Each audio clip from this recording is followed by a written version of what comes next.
Imagine this, AI is transforming HR faster than you think. AI can screen hundreds of resumes in seconds. It analyzes employee data and automates repetitive tasks. This means faster hiring and more efficient processes in HR. But hold on, HR isn't just about processes and efficiency. HR is also about people and their unique needs.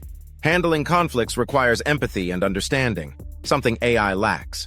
Coaching leaders and shaping organizational culture also require human insight. AI will replace administrative HR tasks, not strategic leadership roles. Think about it. Data analysis and documentation can be automated. This shift creates new opportunities for HR professionals.